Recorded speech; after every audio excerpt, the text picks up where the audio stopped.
안녕하세요. 오늘 기도학교에서는 제가 오래전부터 해보고 싶었던 요나의 기도 이야기를 해보려고 해요.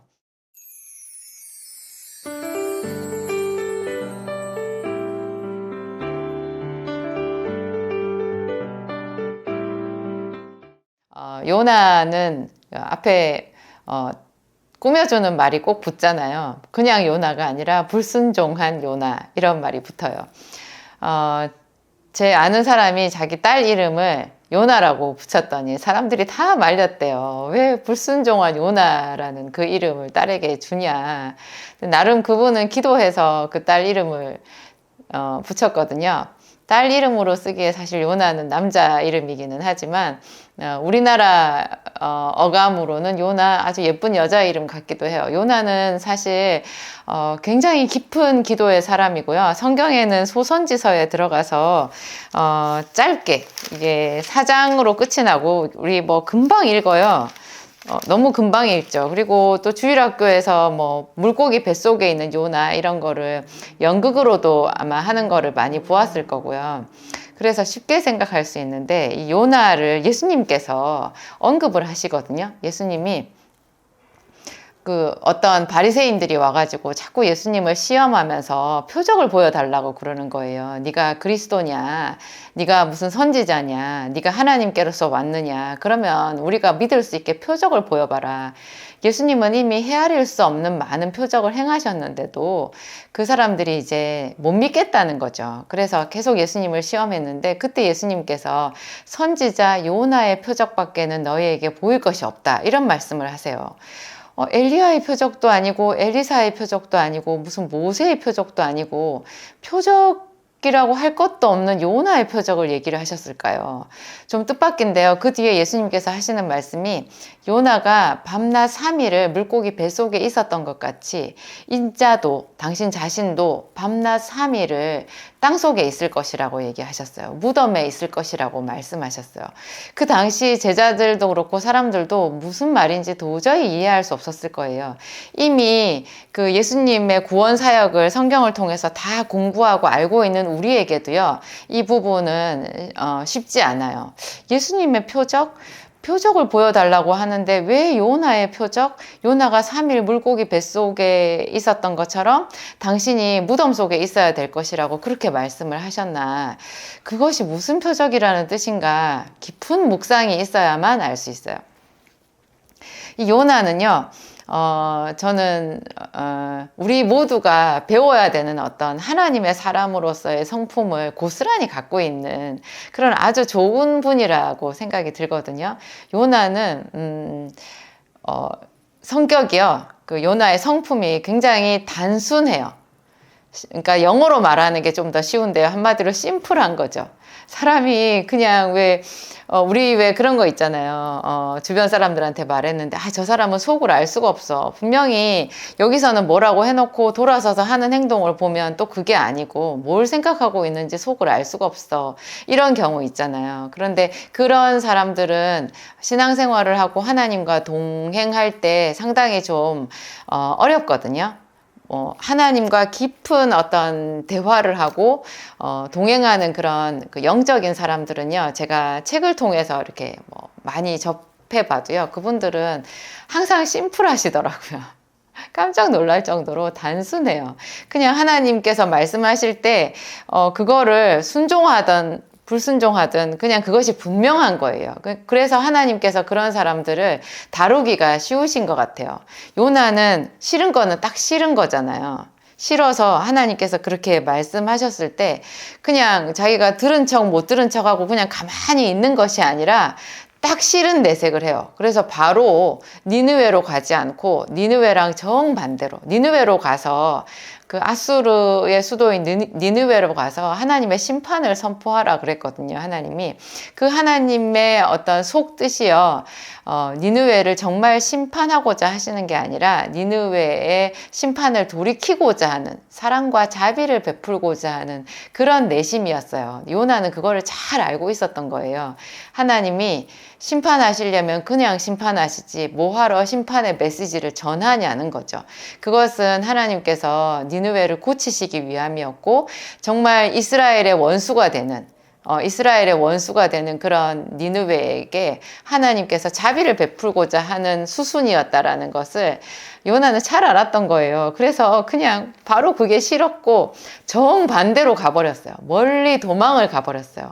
이런 것이 그 사람의 어떤 그 숨기지 않는 그냥 담백하고 단순하고 그냥 청결한 마음인 거죠. 그런 것이라는 거를 우리가 알 수 있어요. 하여튼 이 사람이 그렇게 정반대로 바다를 건너서 가려고 배를 타다 보니까요. 이제 하나님께서 그럴 줄 다 아신 거죠. 그래가지고 풍랑을 예비하셔가지고 그 바다가 거의 뭐 뒤집힐 지경에 이른 거예요. 그렇지만 하나님이 그 배를 뒤집지는 않고 그 배의 선원들을 전부 놀라게 하신 거죠. 그런 와중에서 이제 이 요나가 하나님의 말씀을 피해서 도망가는 중이었다라는 것을 선원들도 알게 되잖아요. 그래서 그 선원들이 네가 왜 그렇게 했냐? 너 때문에 우리도 죽게 됐다. 그러면서도 그 요나를 바다에 던지지는 않아요. 요나가 자기를 바다에 던지라고 얘기를 했거든요. 요나는 그 순교의 마음이 아주 철저했던 것 같아요. 그냥 그 순간에 요나가 생각하지 않았겠어요. 자기가 하나님께 그 불순종했고 그래서 하나님께서 진노로 이 배를 치시니까 자기는 이제 죽을 수밖에 없다라는 거를 받아들인 것 같아요. 그래서 그 선원들한테 자기를 바다에 던져라 그렇게 얘기를 했죠. 그래서 선원들이 뭐 도저히 그렇게 하지 않고 어떻게든지 그 배를 살려보려고 했는데 결국 안 되겠는 거예요. 이 선원들도 믿지 않는 이방인들이지만 참 사람을 사랑했던 그 뱃사람들이지만 흔치 않는 그런 따뜻한 마음을 가진 사람들이었던 것 같아요. 그래서 결국 그 사람들도 코너에 몰리니까 마지막에 어쩔 수 없어서 요나를 던졌거든요. 그러니까 순식간에 배가 조용해진 거예요. 그래서 이 사람들이 크게 두려워하면서 요나의 하나님, 이스라엘의 하나님을 찬양하면서 제사를 지내고 그렇게 했거든요. 하나님이 큰 물고기를 예비하셨잖아요. 그래서 그 물고기가 요나를 삼켰어요. 뭐 고래쯤 되는 물고기일까요? 사람을 산채로 삼켰는데 요나가 그 물고기 뱃속에 들어간 거예요. 주일학교에서 그런 거를 연극으로 꾸미는 거를 봤을 때 저도 그런 장면들을 이렇게 보고 했을 때 그냥 참 이것은 성경에 나와 있는 내용 중에 제일 내가 믿을 수 없는 좀 너무 현실감이 떨어지는 그런 신화 같은 이야기라고 생각이 들었어요. 그래서 저는 사실 이 부분 너무 사실은 마음에 안 들었었거든요. 그런데 제가 좀 해가 지나고 이렇게 묵상을 해볼수록요. 내가 좀 너무 쉽게 이 부분을 성경을 잘못 받아들였었구나. 피노키오 동화처럼 그렇게 어린아이들 그 소설 있잖아요. 피노키오처럼 그렇게 생각했구나. 피노키오도 그 물고기 뱃속 같은 데 갇힌 적이 있었거든요. 거기 보면은 이제 무슨 네모난 방이잖아요. 그 방 안에 이렇게 있는데 뭐 물고기 뱃속이 그렇게 방처럼 생겼겠어요. 제가 다시 생각해 보니까 요나는 정말 그 물고기 뱃속이 무덤이었던 거예요. 그 생각해 보세요. 좀 더 현실감 있게 여러분 그 물고기 커다란 물고기 뱃속을 생각해 보세요. 그 물고기가 요나만 먹었겠어요? 다른 잔잔한 물고기들도 많이 먹었을 거 아니에요. 그런 그 잡아먹힌 그 물고기들 그 죽은 물고기 속에 그냥 요나가 빠져 있는 거예요. 그 속에는 또 그 커다란 물고기의 소화액도 있었을 거거든요. 그리고 창자 속이니까 그 속이 어땠겠어요. 숨을 쉬었다라는 것 자체가 이제 하나님의 기적이라고 할 수 있는데요.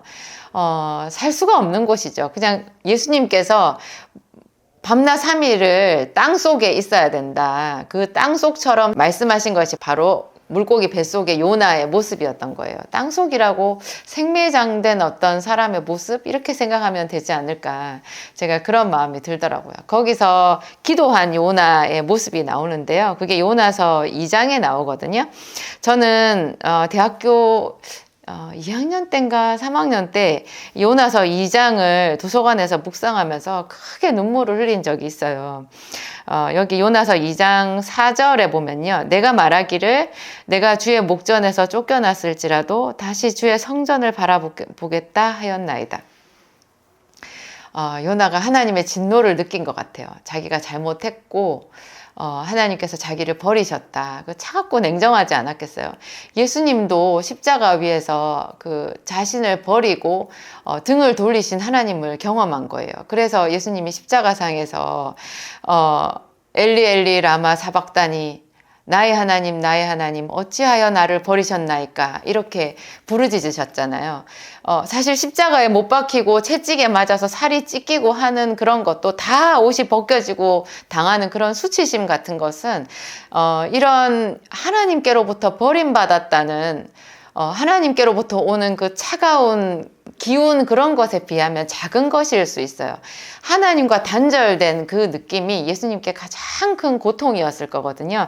요나가 구약에 나오는 선지자 중에서 하여튼 무덤 속에 있는, 또 십자가 위에서 철저하게 하나님과 단절되어 버린 그 예수님의 고통을 이렇게 대신해서 예표해서 경험한 그런 사례라고 할 수 있어요. 요나가 이곳에서 경험했던 그 끔찍한 버림받은 느낌, 여러분들 중에서도 그런 분들 많이 있지 않을까요? 부모에게 버림받은, 남편이나 아내에게 버림받은, 사회에서 버림받은, 어떤 그런 친구들에게 왕따 당하고 버림받은 그런 느낌. 자기가 온 힘을 다해서 정성을 다해서 애쓰고 수고한 거기서부터 자기가 오히려 내침을 당하고, 그래서 철저하게 짓밟히고 땅속에 묻혀버린 것 같은 그런 경험을 가지신 분들이 많이 있을 거라고 생각해요. 그 비슷한 경험 가지신 분들, 하나님도 나를 버리셨구나, 이런 느낌 있잖아요. 그런 데서 요나가 부활한 거예요. 끌어올려진 거예요. 거기서 하나님의 이름을 불렀어요. 그래서 요나의 기도는 정말 특별한 기도인 거죠. 그래서 제가 너무 깊은 기도고 상당히 수준 높은 기도이기 때문에 기도 학교에서 말을 하기도 이런 거 사람들이 이해하고 받아들일 수 있을까? 이런 요나의 기도에 대한 이 깊은 통찰력을 좀 같이 동조해서 공감하고 함께 기도에 적용할 만한 그런 분들이 얼마나 많이 계실까, 제가 그런 좀 걱정이 앞섰던 거죠. 그래서 이것을 제가 또 잘 전달할 수 있을지 이런 좀 의구심도 들었고, 그래서 제가 요나의 기도는 이렇게 쉽게 제가 잘 말을 못했던 것 같아요. 제 그 성경 토옥에서 성경 강의를 할 때도 요나 얘기는 제가 몇 번이나 하려고 하다가 사실 못했던 부분인데요. 오늘 하여튼 여러분, 이 요나서 2장에 나와 있는 버림받은 요나, 철저하게 하나님 앞에 거절되고, 물론 자기의 죄 때문이지만, 자기의 실수 때문이고 자기의 죄 때문이지만 하나님 앞에서 쫓겨난 자의 기도 같은 그 이 깊은 요나의 탄식을 있잖아요. 함께 공감해 보는 것, 참 좋은 묵상이고 깊은 경험이라고 할 수 있어요. 이것이 우리의 영적 성장에, 그리고 예수님의 십자가를 제대로, 그 고난을 제대로 경험하고 체험하는 그런 통로가 될 수 있거든요. 우리 고난 주간에 금식도 하고 이사야서 53장 그 고난의 종, 예수 그리스도의 그 이야기 있잖아요. 그가 찔림은 우리의 허물을 인함이요, 그가 상함은 우리의 죄악을 인함이라. 그가 징계를 받음으로 우리가 평화를 누리고, 그가 채찍에 맞음으로 우리가 나음을 입었도다. 그런 구절 묵상하면서 우리 큰 은혜 받잖아요. 그렇지만 그런 구절도 좋지만, 이런 요나서 2장에 나와 있는 그 하나님의 목전에서 쫓겨난 자의 그런 기도를 깊이 묵상해 보는 것도요, 색다른 경험이에요. 참 좋아요. 여러분들 그 하나님이 나를 버리셨다라는 그런 느낌 속에서 일어나서 다시 주의 성전을 향하고 다시 하나님 앞에 가서 엎드리는 그 용기, 이것이 정말 믿음의 진수거든요. 예수님께서 내 영혼을 아버지의 손에 부탁하나이다 그랬잖아요.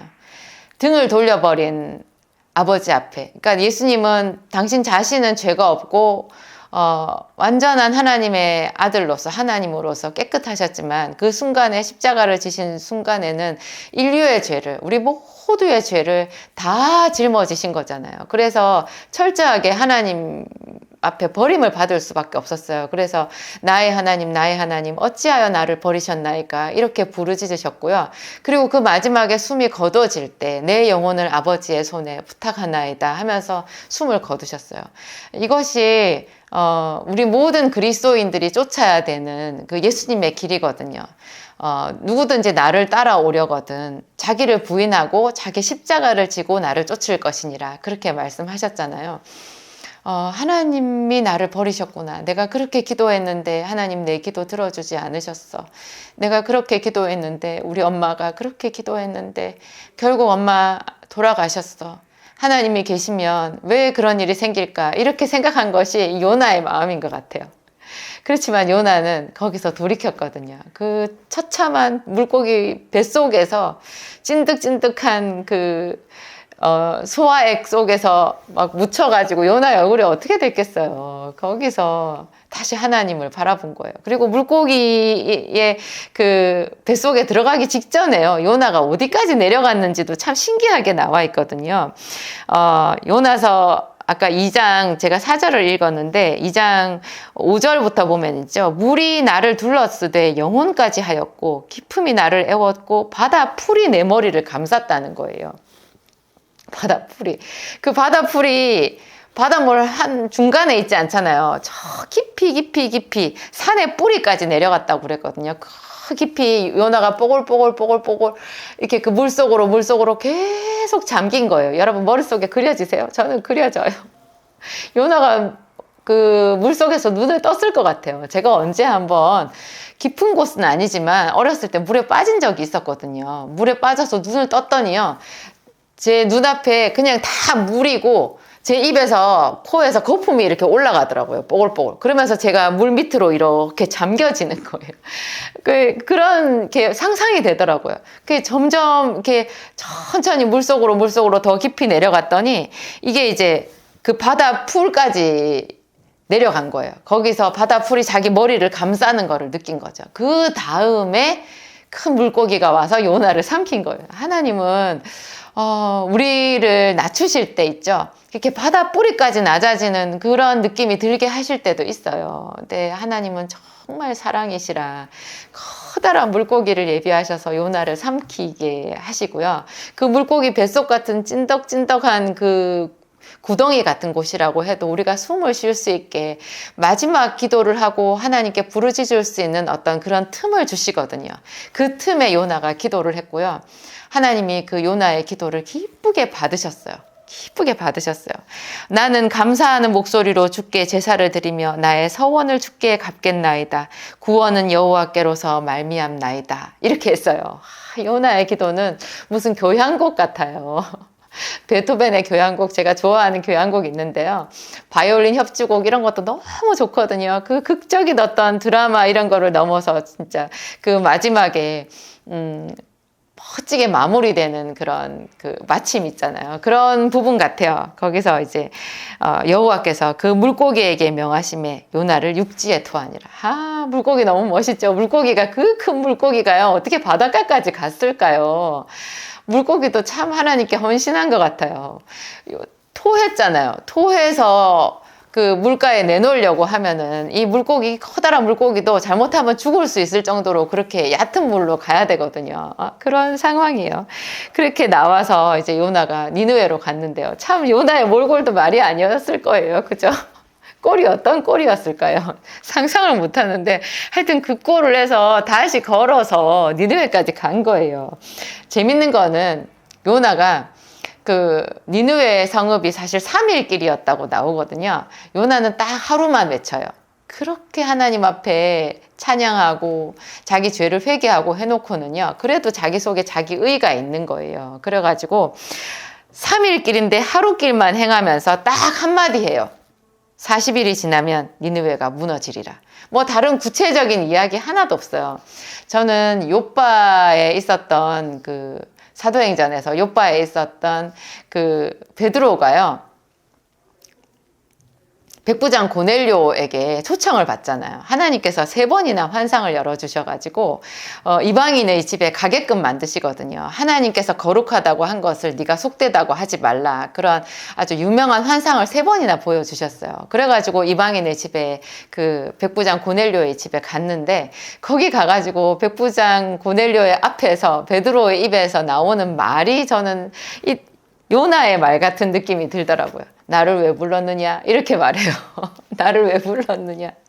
정말 거기 가서도 베드로의 마음이 하나님의 복음을 전하고 싶지 않은, 내키지 않는 그런 마음이었던 거예요. 아, 참, 거기서 성령께서 임하셔가지고, 무심하게 전하는 베드로의 그 복음의 말씀을 고넬료와 그와 함께 모든 친지 식구들이 다 듣고 크게 감동을 받고 세상에 거기서 성령이 임해버리잖아요. 그래서 오순절 마가의 다락방에서 임했던 그런 성령이 그 이방인들에게 임하는 것을 보고 베드로가 정말 찔렸을 것 같아요. 근데 요나가 그렇게 무성의하게 영혼 없이 그냥 성의도 없이 40일이 지나면 니느웨가 무너지리라 이렇게 말했는데요. 니느웨 성읍에 대단한 회개가 있었어요.